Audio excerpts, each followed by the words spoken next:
Bonjour, nous sommes le 18 mai 2023 avec... c'est un jour de congé, jeudi 18 mai 2023, jour de congé. La météo est un petit peu frisquette, un tout petit peu frisquette. On a des éclaircies et un ciel bon, avec des nuages qui passent au travers du ciel. Bon, on a quand même on a des éclaircies, hein. C'est des nuages blancs voilà, avec des trous qui donnent où on voit le ciel bleu. Donc on va dire qu'il n'est pas fortement chargé. Et donc bon, par contre il y a un petit peu de vent, ouais. Alors que la journée d'hier, du mercredi, d'hier, bon, il y avait quand même un vent chaud. C'était un vent chaud, donc on ressentait une certaine forme de chaleur, ce qui était agréable à ressentir.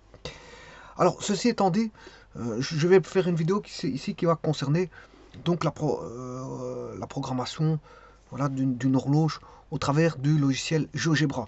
Donc vous voyez cette horloge là, elle va être programmée sur GeoGebra, mais cette première vidéo va concerner tout simplement les considérations à avoir pour le paramétrage de l'horloge. Pour le paramétrage de l'horloge. Donc, vous voyez, ici, je vais prendre une horloge, bien sûr, sans aiguille, puisqu'en fait, il faudra mettre un processus voilà, qui va mettre en mouvement les trois aiguilles, les aiguilles des secondes, les aiguilles des minutes et les aiguilles des heures.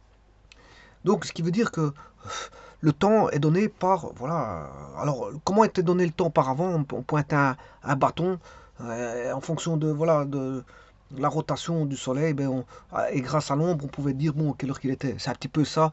Mais ici, maintenant, ce sont des aiguilles analogiques. Et mais je dirais même plus, maintenant, on a, à l'ère de l'électronique, on a voilà, des horloges digitales. Là, ça c'est une horloge analogique avec trois aiguilles. Bon, bien sûr, ici, le dessin n'a pas d'aiguille. Le dessin n'a pas d'aiguille. Parce que GeoGebra, le but de la manœuvre, c'est de refaire ceci par GeoGebra. Donc, il existe une aiguille des heures, des minutes et des secondes.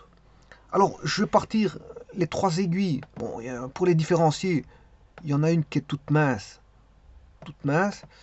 Il y en a une, bon, qui est petite, qui est l'aiguille des heures, et une aiguille qui est un peu plus grande. Donc la mince, c'est l'aiguille des ondes.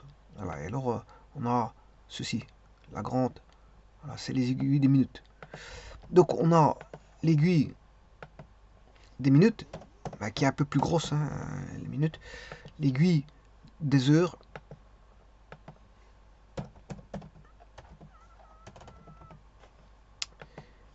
et l'aiguille des secondes. C'est la plus fine et la plus grande.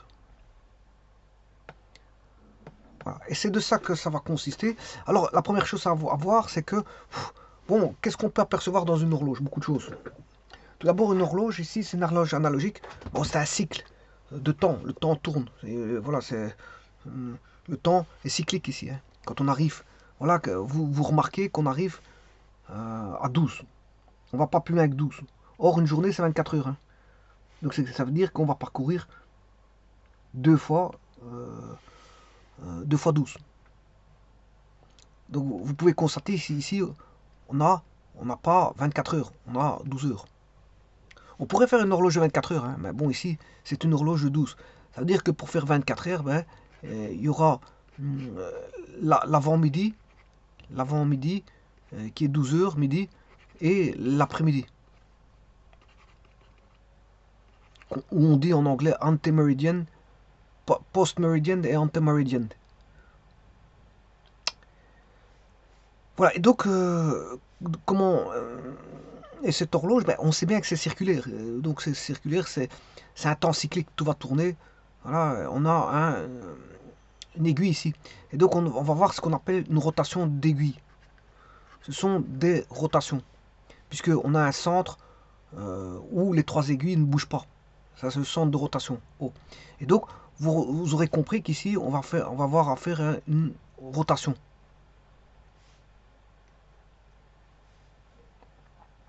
C'est une rotation.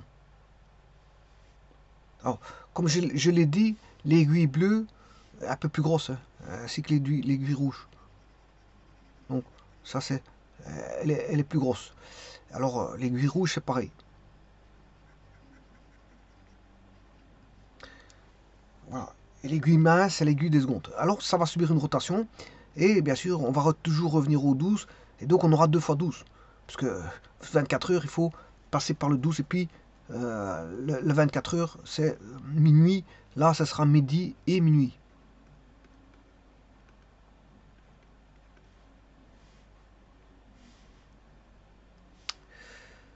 Alors, qu'est-ce qu'il faut savoir de ça? Beaucoup de choses. Il y a beaucoup de choses à savoir, à tirer. La première, c'est qu'on a un cercle, puisqu'on ici on va avoir des rotations. Voilà, on va avoir une rotation. On a un cercle ici, où le centre du cercle c'est O, et la rotation euh, va faire pour un tour 360 degrés. Un tour c'est 360 degrés. Oui, mais un tour c'est 12 heures. Voilà. Alors, autre chose à remarquer avant de commencer quoi que ce soit,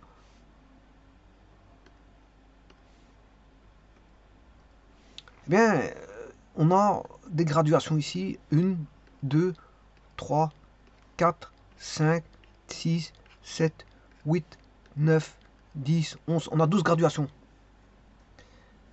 Donc, c'est-à-dire que si on a 360 degrés et qu'on a, ici on a une graduation, deux graduations, trois graduations.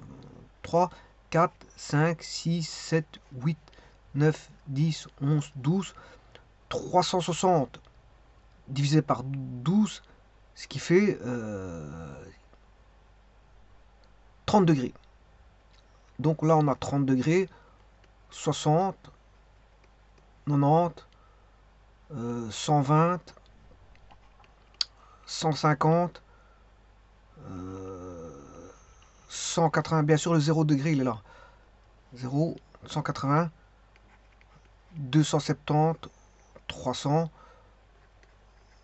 360, 390.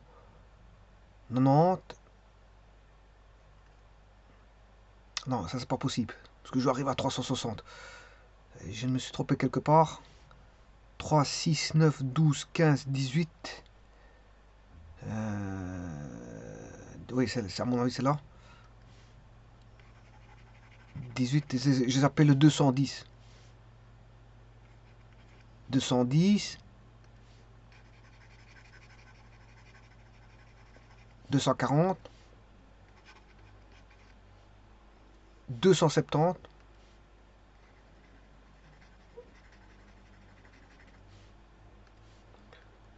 270 pour 9 heures. 10 heures, c'est 300.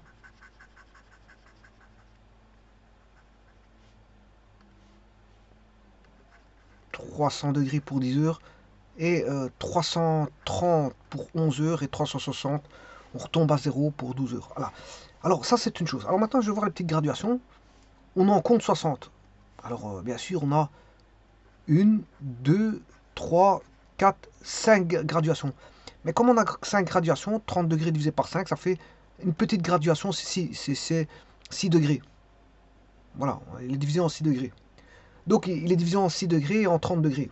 Des graduations de 6 degrés et des plus grosses graduations en 30 degrés. Voilà, ça c'est la première chose qu'il faut remarquer. Et bien maintenant on va rentrer dans le vif du sujet parce que ça c'est juste l'observation que l'on peut en faire de l'horloge. Mais maintenant je rentrais dans des considérations plus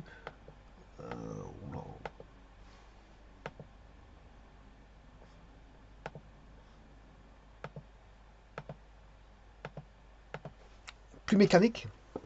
Parce que ça, c'est l'observation, hein, c'est la division, c'est la création de l'environnement au travers d'un cercle, d'un centre de cercle et de diverses graduations. Voilà. Une fois qu'on a l'habitat, il est mis, l'habitat, voilà, c'est l'horloge. On a créé l'horloge avec voilà, sa configuration, ses graduations, sa numérotation.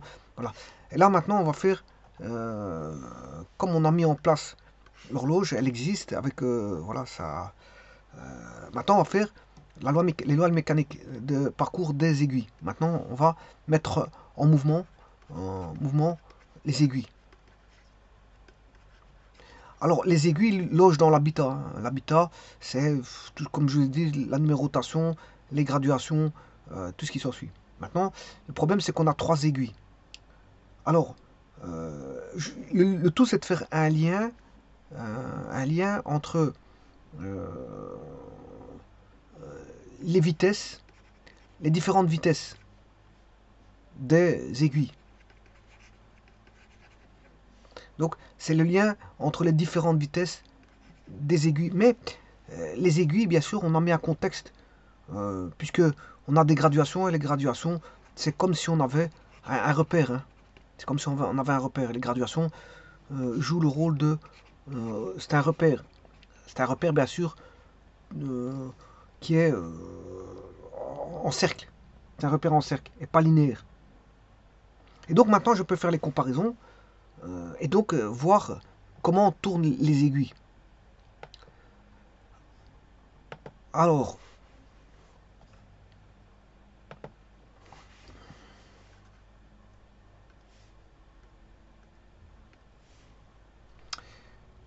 on va y aller par un comparatif, par une comparaison. Voilà. Alors si je prends sur base d'une heure, ça c'est la base, une heure, c'est 5 graduations parcourues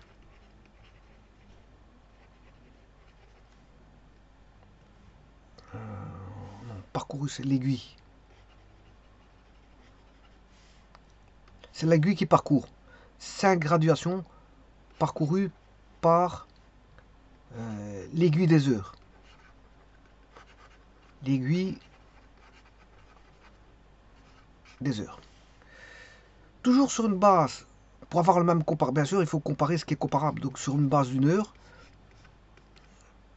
on va parcourir, on aura 60 graduations parcourues par l'aiguille des minutes.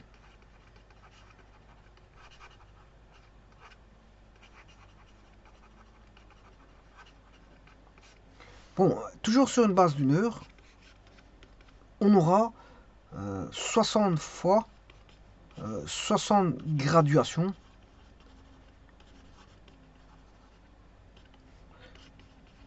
parcourues par l'aiguille des secondes.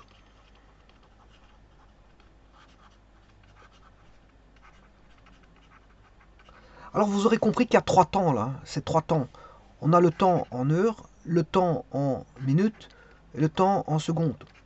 Bien sûr, il n'y a qu'un seul temps, mais ce que je veux dire par là, c'est qu'on peut faire une lecture en heures, en minutes et en secondes. C'est-à-dire que par rapport, je peux comparer tout, revenir tout par rapport à l'heure, ou tout par rapport à la minute, ou tout par rapport à la seconde.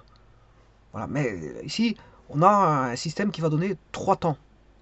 L'un qui va donner en heures, l'autre en minutes et l'autre en secondes. Et c'est pour ça qu'on en met 3 aiguilles. Et donc on voit bien très bien qu'il y en a une qui est plus rapide que l'autre. Laquelle est la plus rapide, c'est l'aiguille des secondes, parce qu'il va parcourir sur base d'une heure 3600 graduations. Donc elle est très rapide celle-là, 3600. Alors que celle-ci va en parcourir que 60, et celle-là, celle des heures, va parcourir que 5 graduations. Donc l'aiguille des secondes, bien sûr, est beaucoup plus rapide que l'aiguille des minutes, qui elle est beaucoup plus rapide que l'aiguille des secondes. Je m'excuse, je me suis complètement trompé. L'aiguille des secondes est beaucoup plus rapide que l'aiguille des minutes, et l'aiguille des minutes est beaucoup plus rapide que l'aiguille des heures. Voilà, et ça, j'ai fait ça sur la base d'un comparatif qui est l'heure. J'ai comparé par rapport à une unité qui est l'heure.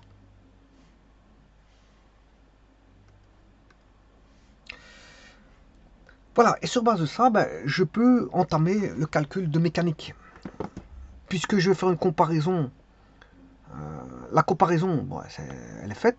Donc j'ai 3 aiguilles qui vont me donner 3 temps, comparatif heure, minute, seconde, mais sur base de graduation. Parce que tout est une lecture de graduation. Hein. C'est une lecture de graduation ici.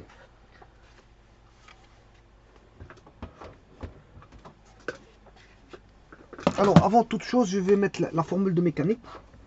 Sachant que ici, la vitesse, c'est une vitesse qui est en, non pas en MRU parce que c'est pas un mouvement rectiligne, mais c'est un mouvement circulaire.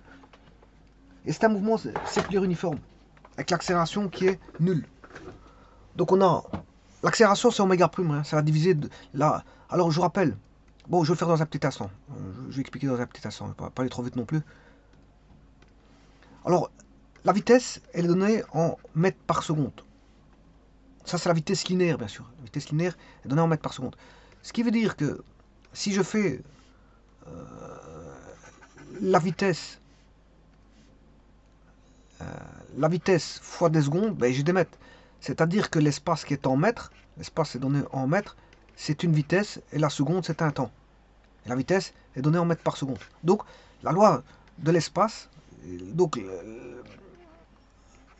la loi de l'espace, c'est en fonction du temps, bien sûr. E en fonction du temps, c'est E est égal à V fois T. Alors, je dirais même plus, si j'ai un repère linéaire donné par X, là, avec un repère linéaire comme ceci, OI, voilà, qu'est-ce que je vais avoir? Ben, je vais avoir, je peux exprimer X, tout point X en fonction de V fois T. Bien sûr, il peut partir de n'importe quel endroit, c'est-à-dire d'un X0, c'est-à-dire c'est X plus X0. Alors quand ça, c'est la loi de l'espace, c'est en MRU, mouvement rectiligne uniforme, et que dans cette loi-là, ça c'est une loi linéaire. Hein. Bah, quand je dis linéaire, elle peut être linéaire ou affine, c'est pas ça, mais bon. Bon s'il y a un x0, voilà, et là, le coefficient angulaire va donner la vitesse. Bien sûr, en fonction du temps et du x.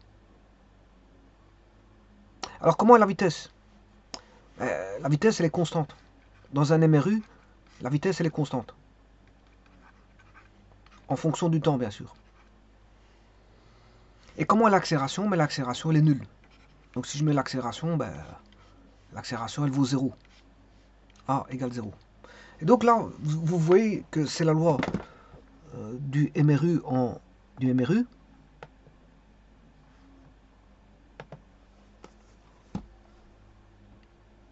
Qui est donnée par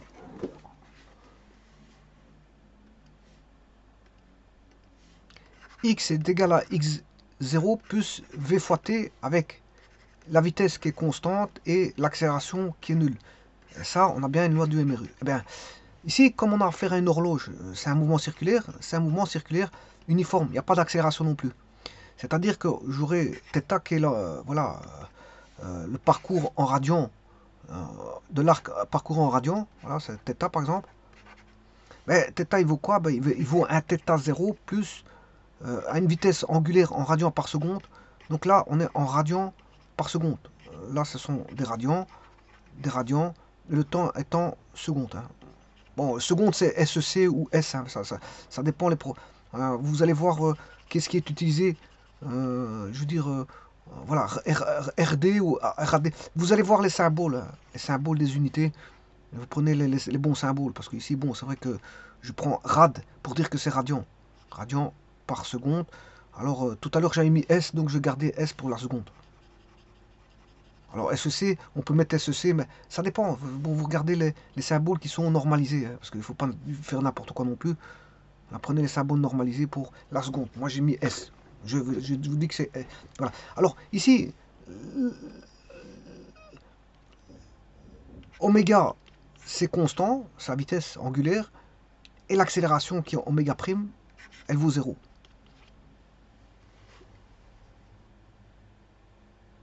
Alors, oméga prime, c'est la dérivée. Alors, la vitesse oméga, c'est la dérivée de l'espace par rapport au temps. Alors, l'accélération, c'est d carré sur dt carré. Et ça, vous savez, oméga prime. Oméga, je m'excuse, attendez. Ici, oméga, oméga, c'est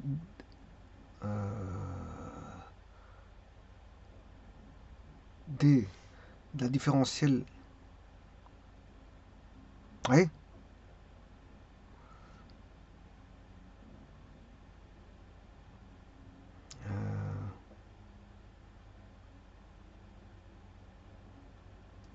Ouais, ça c'est bon. Voilà. Donc l'accélération, c'est la dérivée de l'accès.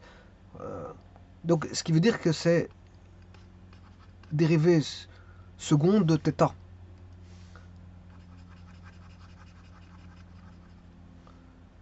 Parce que dθ sur des secondes, voilà, c'est ça. Ouais, c'est bien ça. Je ne me trompe pas. Bon, alors ceci étant dit, eh bien, je vais aller chercher les lois des trois aiguilles, puisqu'on sait bien que c'est tous les trois des mouvements circulaires uniformes. On aura la vitesse angulaire de l'aiguille des heures fois le temps, plus θ 0 des aiguilles des heures égale à θ des heures. La vitesse angulaire de l'aiguille des minutes fois le temps plus θ 0 des minutes est égal à la position en minutes par rapport bien sûr à une origine. L'origine est la même pour les trois. Voilà. Alors, oméga seconde fois t plus θ seconde égale θ seconde. Alors maintenant, ce que je vais faire, je vais simplifier en prenant θ 0. Alors, vous avez l'horloge qui est là, le θ 0, je vais le prendre à 12 heures. C'est-à-dire ici à 0 ou 12 heures. 0, voilà. Voilà, 0. Je vais le prendre voilà, ici. Ça va être mon θ 0. Les trois aiguilles vont débuter là-bas.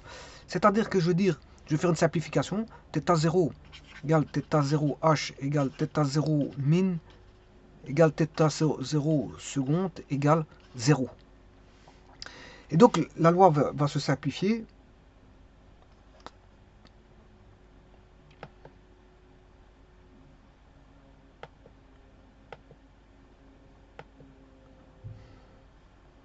Petit instant, j'essaie de cliquer. Voilà, et qu'est-ce qu'on va voir? On va voir une simplification de l'écriture des lois mécaniques des trois aiguilles. Le tout, c'est de faire une comparaison des trois. Donc on aura la vitesse angulaire en heure fois le temps égale θh. La vitesse en minutes fois le temps égale θ minutes. Et la vitesse angulaire en secondes fois t. Je vous rappelle que l'aiguille des secondes est la plus rapide. Fois t en secondes. D'ailleurs, on va le voir dans un petit instant. Mais on peut déjà tirer ceci. Alors, justement, sur base de ça, je vais prendre une base de temps. Une base de temps qui est si t égale 1 heure. Alors, bien sûr, je vais tout prendre sur une base de temps qui est l'heure. Donc, tout va se conformer à une comparaison par rapport à l'heure. Alors, si je fais ça, on sait bien que si t égale 1 heure,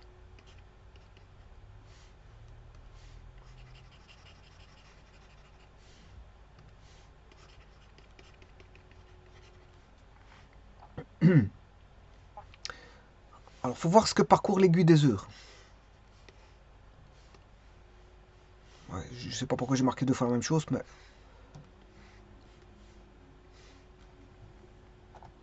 Alors, que parcourt l'aiguille des heures? Alors, sur une heure, l'aiguille des heures va parcourir 5 graduations.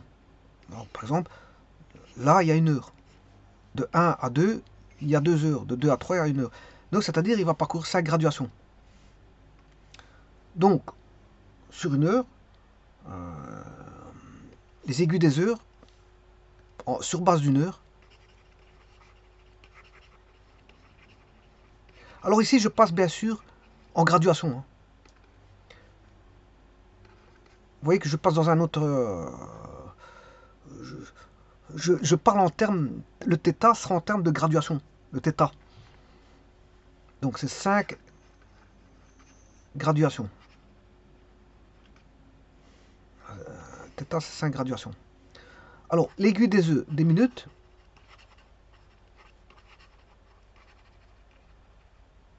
sur base d'une heure, ben, on aura 60 graduations. Alors, on va les voir. ici, 1, 2, 3, 4, 5, 6, 7, 8, 9, 10, 11, 12, 13, 14, 15. Voilà, ici jusque 3, vous avez 15 graduations. Puis 6, vous avez 30, 40, 45. Et jusque 12, vous avez 60 graduations. Par contre, les aiguilles des secondes. Les aiguilles des secondes, en 1 minute, elle fait 60. Donc ici, on arrive ici. En 1 minute, elle va parcourir 60 graduations. Mais il faut savoir qu'on est sur une base d'une heure, c'est-à-dire 60 minutes. Donc on aura 60 fois 60, c'est 3600 graduations. 3600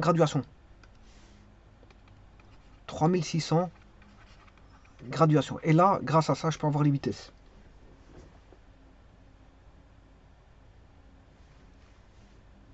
Alors, le temps est le même, tout est sur base d'une heure, donc je vais écrire le rapport, parce que le temps est le même partout, donc je vais écrire que le temps, c'est qui est une base d'une heure, hein, il est le même pour tous, c'est θh sur oméga h égale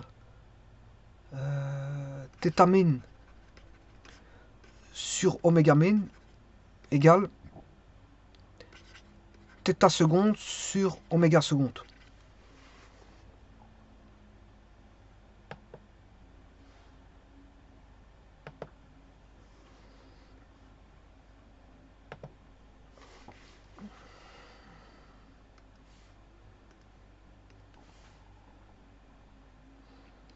Alors, donc je réécris sur si t égale 1 heure,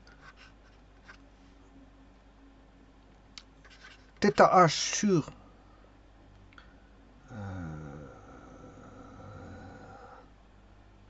oméga h égale θ min sur oméga min égale θ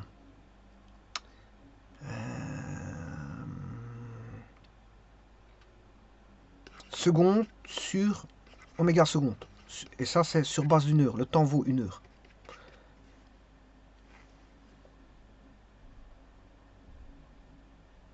Avec, bien sûr,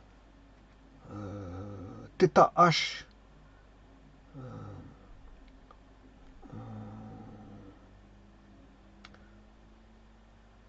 bon, maintenant, bien sûr, il commence tous les 3 en 0. Hein. θ 0, il vaut tous les 3, à la graduation 0, c'est-à-dire à 12. Hein.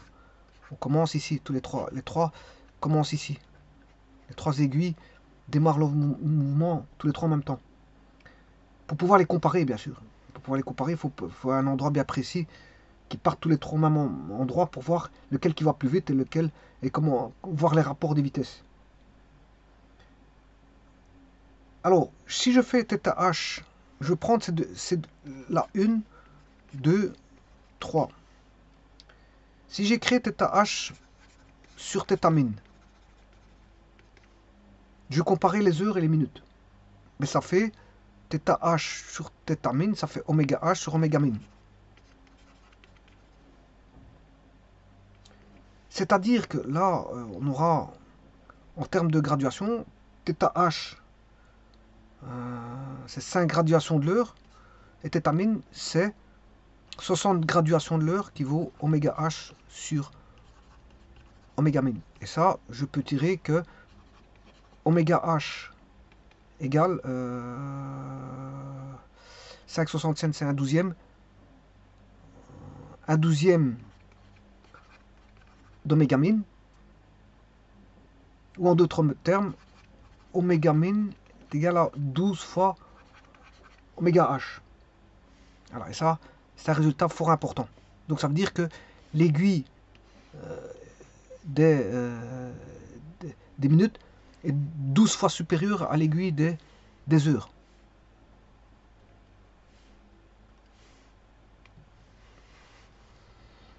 Alors, ça, c'est la première chose.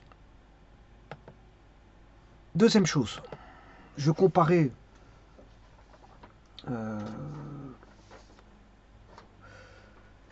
les minutes et les secondes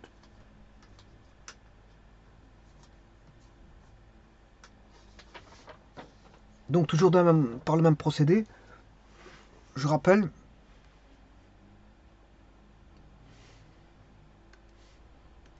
là j'ai comparé, après je ferai un résumé de tout ça, sur base d'une heure, et ils commencent tous les droits à compter au même endroit.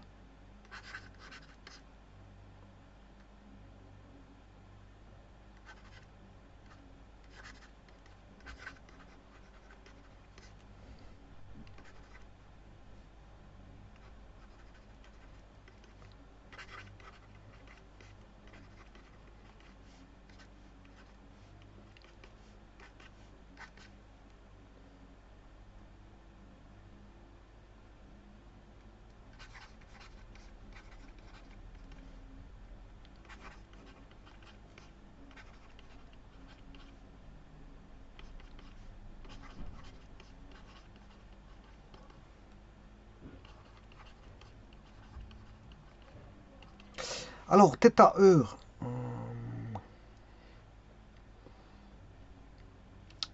il fait 5 graduations à l'heure. Et quant à la θ seconde, il fait 3600 graduations à la seconde, à l'heure. Et ça, c'est oméga h sur oméga seconde. Ça veut dire que 3600 divisé par 5, c'est 1 720e.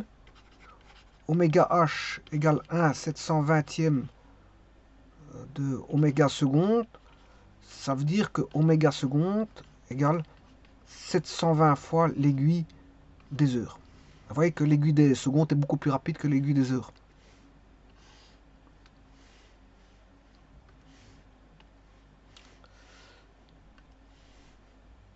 Bon, je vais faire une comparaison.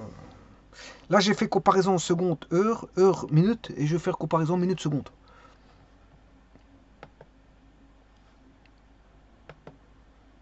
Bon, avant toute chose, je vais quand même mettre un petit résumé parce que ça ne pour pas.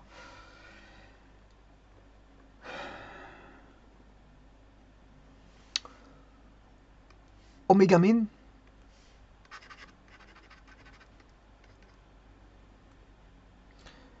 est 12 fois supérieur à oméga heure.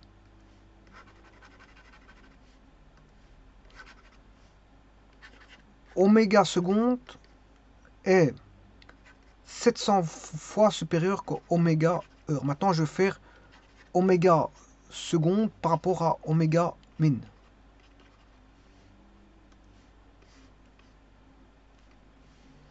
Alors, je fais le même procédé.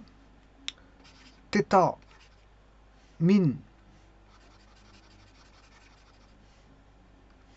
θ min sur oméga min est égal à θ seconde sur oméga seconde. Alors, si je fais θ minute sur θ seconde, c'est oméga minute sur oméga seconde. De ça, on a combien de graduations en minutes? 60 graduations, pendant que l'autre fait 3600 graduations en seconde. Donc on a oméga minute sur oméga seconde. Ben on peut tirer que c'est 60 fois. Oméga seconde, c'est 60 fois oméga minute.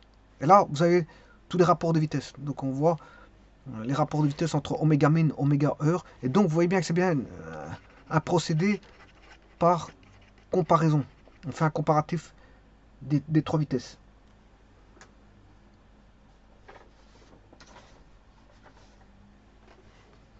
Alors, autre chose.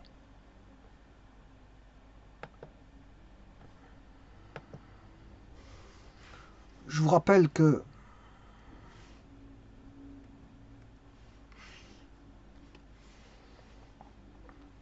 un tour, c'est 360 degrés.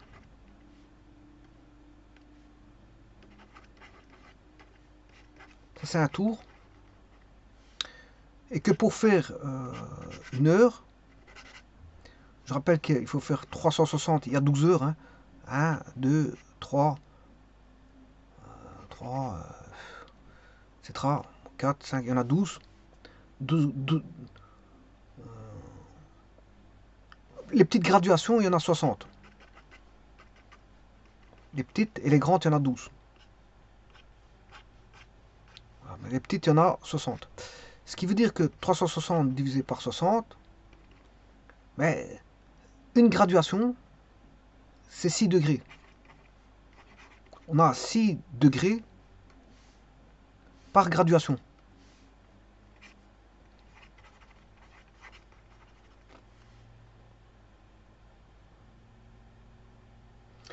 Voilà. Et maintenant, je vais faire ma configuration sur GeoGebra. Qu'est-ce que je vais faire? Je vais prendre un curseur.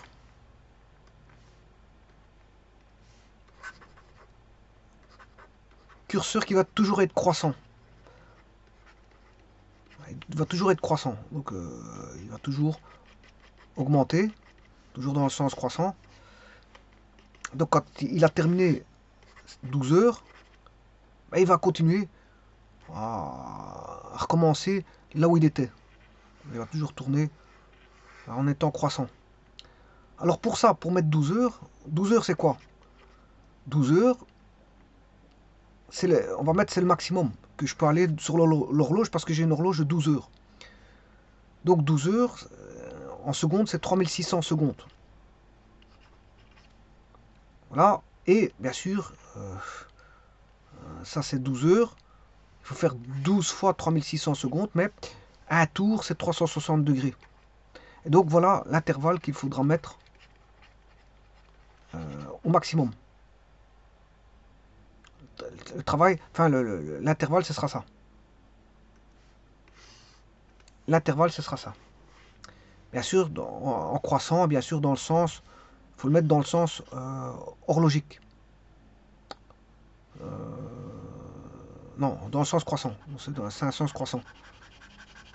Bon, maintenant, pour la configuration des aiguilles, ça c'est pour l'intervalle où il peut aller au maximum. Bien sûr, il y a une vitesse. Il y a une vitesse du curseur. La vitesse du curseur, ben, bien sûr, l'intervalle sera décalé de 6 degrés. Hein, parce que ça va aller de degré par degré. Sachant que je viens de dire que c'est 6 degrés par graduation. Donc, bien sûr, c'est un intervalle décalé de 6 degrés.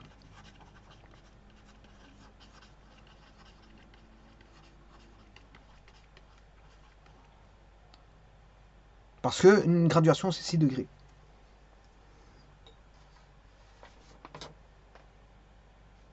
Alors, la vitesse. Il faut définir la vitesse. Il faudra... la vitesse sera donnée pour une seconde. Une seconde. Donc, il faudra que je divise ceci par 12. Tout l'intervalle là, le diviser par 12. Le diviser par 360 pour avoir pour 1 degré.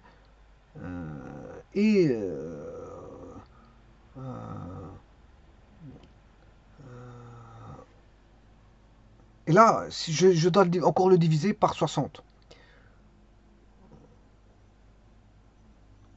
Par 60 pour l'avoir en minutes. En secondes, en secondes.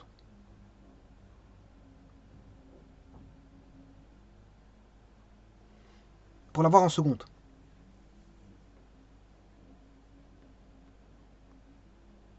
Donc, je dois diviser ceci par 12, par 360, et par 60 pour l'avoir en secondes, la vitesse en secondes.